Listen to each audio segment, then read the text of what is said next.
welcome to my YouTube channel. My name is Veronika and today I want to talk about a real controversial ingredient even in the science world, and that is alcohol. I know I've been away for some time, but I needed a break, and now we're starting with the new season of skincare with Veronika.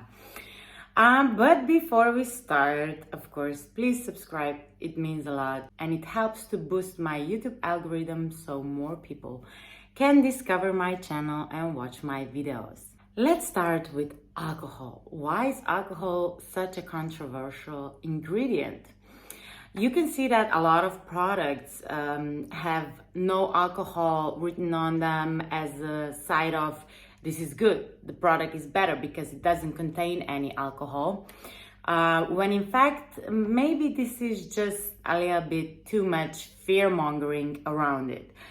We all know good old alcohol. This is slivovica, it looks like that, right? And it has a distinct smell. So it's not like slivovica is in the products, but close enough, Clean beauty world created beauty products without this, without that, without this. And now I can hear people around me saying oh, it has no alcohol, that's great. But in fact, I wouldn't agree completely. Even I'm torn a little bit, but I will tell you what I think about alcohol in skincare soon. So, first we have to think why alcohol is even added in the products. I mean, there is nothing in skincare that is added just for fun. It's not like we added alcohol just for fun. It always has a meaning inside the formulation. And the most obvious is it acts as a solvent. If you want to have an active ingredient in the product, you need to dissolve it somehow. And some ingredients don't dissolve well in oils or don't dissolve well in water. And they do dissolve well in alcohol. I can mention salicylic acid. It's not readily soluble in water, but it dissolves better in alcohol. That's why we had plenty of toners with salicylic acid based on alcohol. There are other advantages as well. Alcohol acts as a penetration enhancer. That means that if you have some active ingredients, let's say niacinamide, vitamin C, it can help to penetrate these ingredients better, deeper into the skin. They have a better efficiency there. That's also the reason why alcohol is needed in cosmetic products. Also, if you have noticed some K-beauty products that are very lightweight and they feel really thin, very elegant formulation, they soak up right away. It's probably due to alcohol, because alcohol gives a really nice, light, elegant feel, texture to the whole product. As you might know, alcohol acts as a preservative. It actually has a strong antimicrobial properties, and also there are some more benefits from alcohol. If you notice, if you put some alcohol on your skin or on your face, you wipe it across, you notice that it removes all the lipids. It removes the sebum. That's why it was really popular in toners back then. And why alcohol is no longer in toners? Because people don't want to see it in toners. Alcohol also gives this immediate, refreshing, toning, tightening effect. That's why it's also welcomed in formulation. The problem with alcohol is it dries out the skin. And it's been proven that it even dehydrates the skin if you use it constantly. But what hasn't been proven on the skin is people say it kills skin cells. No, it doesn't. It causes inflammation. There are no evidence that this is happening.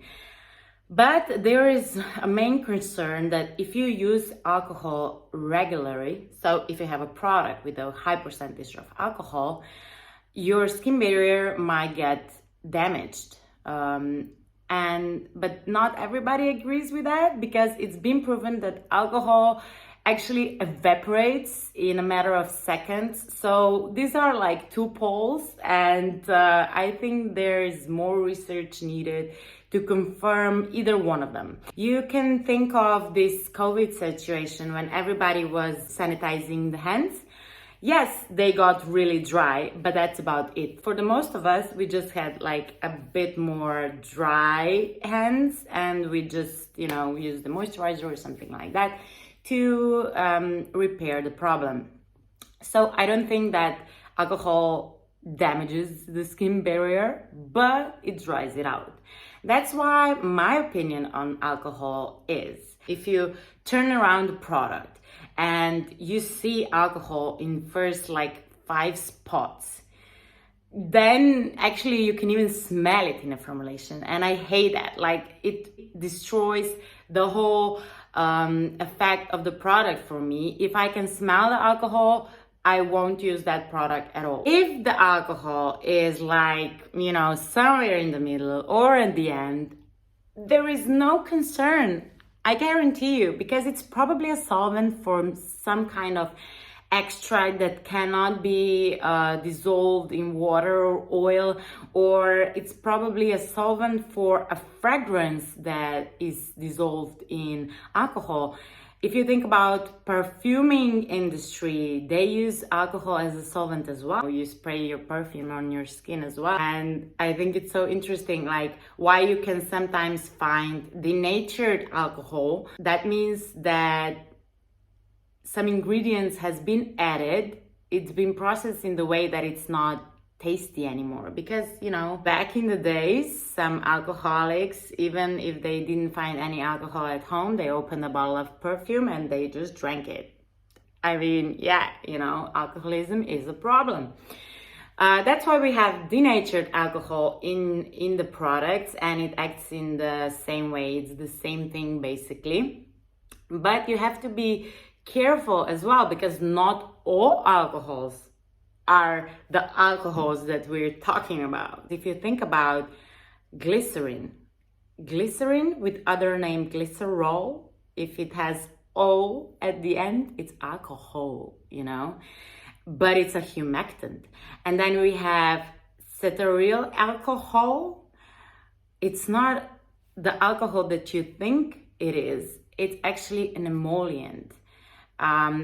And it can be, for some skin types, it can be like pore clogging, but it doesn't act in the same way as ethanol, as alcohol denaturated. You have to keep that in mind. That's why, if you're not that into cosmetic ingredients, cosmetic science, you can't get everything from the inky behind, because you might get confused. Not all things are the way that they seem to you, maybe. That's why you can always ask me and I'll explain it to you. And that will be my opinion of alcohol. Nothing wrong with it, just like drinking it. If you drink it in small quantities, you're having a good time, you're having a blast. And if you drink like too much, you probably won't feel good in the morning, or even if you're like 30 plus, you won't feel good for the next 2 days for sure. So yeah, that will be it on alcohol. Nothing to be scared about. Just don't use the products that have alcohol in first few places, I would say. But if you're acne prone, you might use them like twice a week, 3 times a week. It will be okay. Nothing scary about it at all. Otherwise, it wouldn't be allowed to be in a cosmetic industry is highly regulated. Please subscribe to my channel and see you next time. Bye bye.